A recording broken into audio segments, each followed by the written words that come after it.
memahami copycat fase pada anak usia 3-4 tahun. Pada Mama Azza dipersilahkan. Assalamualaikum warahmatullahi wabarakatuh. Waalaikumsalam. Sebelumnya di sini kita sharing ya, Mams. Ya, Saya juga banyak belajar dari materi parenting ini, jadi bukan termasuk menggurui ya. iya. Kono Iya, wajarnya. Saya mengambil materi parenting tentang copycat fase atau fase meniru pada anak usia 3-4 tahun. Apa itu copycat fase atau fase meniru?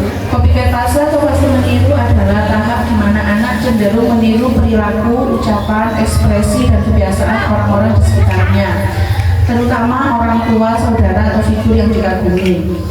Copycat fase atau fase meniru ini adalah tahap perkembangan normal pada anak usia sekitar 3-4 tahun. Pada fase ini, anak itu belajar banyak hal melalui observasi atau pengamatan langsung, bukan melalui instruksi atau penjelasan. Kemudian, mengapa anak meniru? Karena meniru itu adalah cara utama anak belajar pada anak usia dini.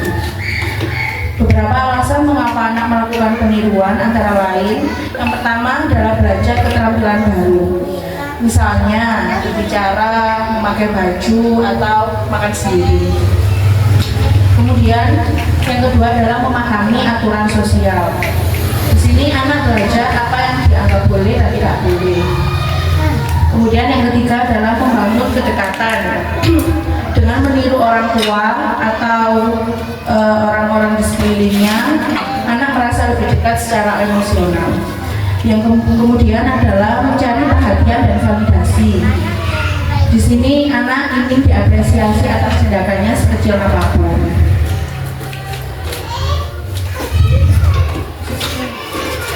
Kemudian peran orang tua dalam fase ini apa ya?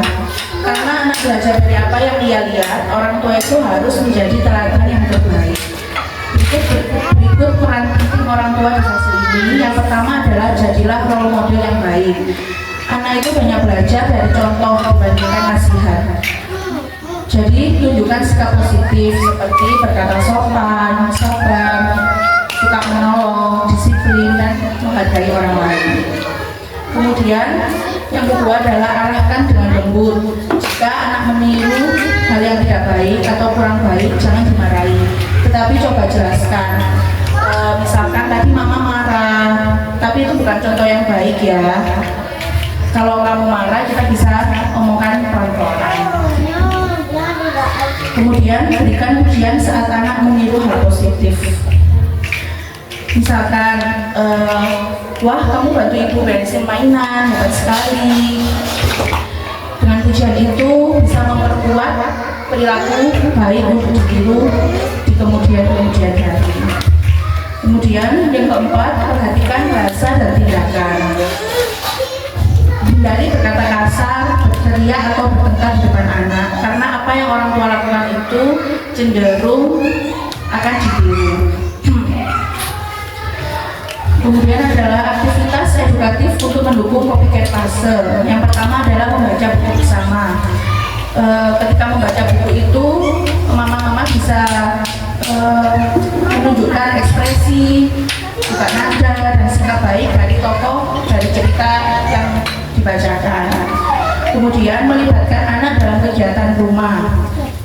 Misalkan biarkan anak meniru ketika mama-mama lempit-lempit baju, jangan dimarahi, terus menyiram tanaman atau memasak, tapi dengan aman.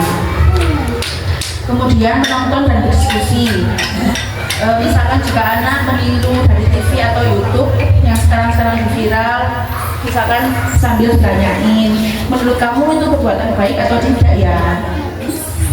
Kemudian apa manfaat yang dapat anak dari copycat fase ini? Yang pertama adalah pengembangan bahasa. Anak belajar berbicara dengan meniru kata, intonasi, dan gaya bicara orang di sekitarnya. Meniru membantu memperkaya kosakata dan memperbaiki struktur kalimat anak. Contohnya, anak mendengar orang tuanya ngomong terima kasih bu, lalu menirukannya, sehingga belajar penggunaan sopan santun dalam berbahasa. Yang kedua adalah perkembangan kognitif. Meniru membantu anak memahami hubungan sikap sebab akibat dan cara melakukan sesuatu. Anak meniru orang tua menyapu, itu bisa juga memahami kalau menyapu itu membuat lantai menjadi bersih. Kemudian perkembangan sosial. Perkembangan sosial ya. Perkembangan bahasa. Tadi kognitif. Iya. Kok ceritanya hilang? Bahasa belum bahasa. Perkembangan bahasa. Oh iya. Bahasa ini membantu anak belajar aturan sosial dan norma perilaku dari lingkungannya. Kok hilang ya?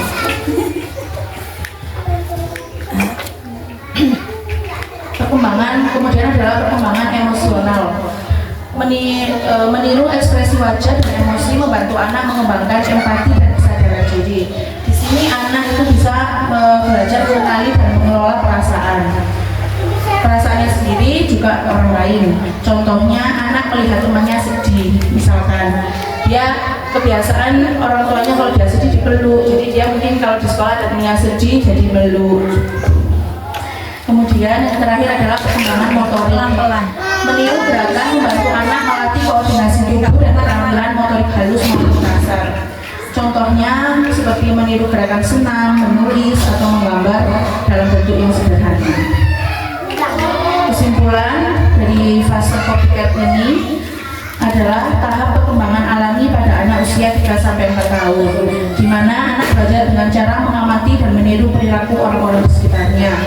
Pada fase ini, anak sudah membangun dasar kepribadian, nilai moral, dan keterampilan sosialnya. Oleh karena itu, peran orang tua sangat penting sebagai teladan utama. Sikap, ucapan, dan tindakan orang dewasa menjadi contoh langsung bagi anak.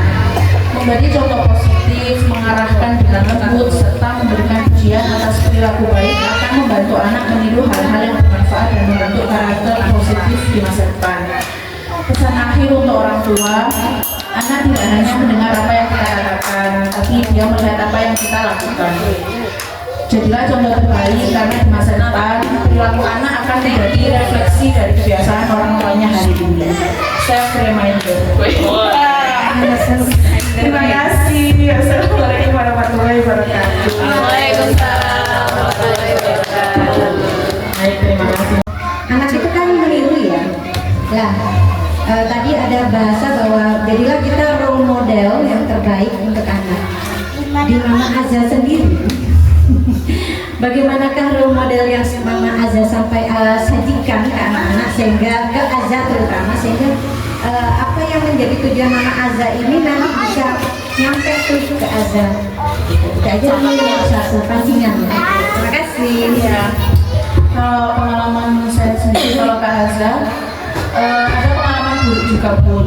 Kan kayak mungkin mama-mama juga merasakan, kadang dia di luar kontrol ya, kayak marah gitu. Terus sempet saya bicara gini, udah deh kalau kamu nakal, kamu tak mau belajar dari rumah ini gitu ya. Ya kan drama musikal namanya. Terus ada tuh pernah suatu ketika marah, gak direken gitu loh mulu sama saya kan sambil bekerja ya. Mama ini gak ngereken Azza, udah jangan belajar dari rumah ini begitu kan ya. Ternyata berarti memang beneran yo gitu. Jadi sepengaruh itu gitu.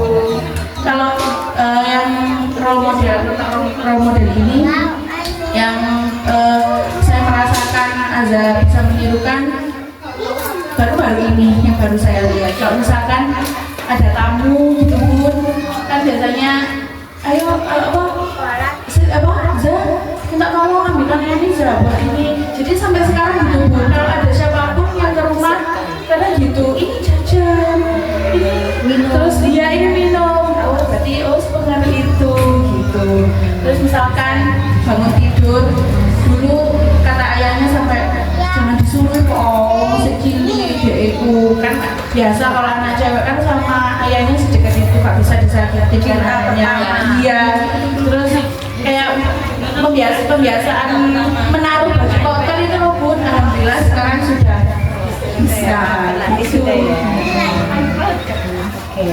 Kalau tentang makanan pun juga saya nggak berani makan coklat di depan Azza karena Azza juga nggak boleh makan coklat. Nah, ternyata fase meniru itu ya wes yang dilihat itu dia ternyata.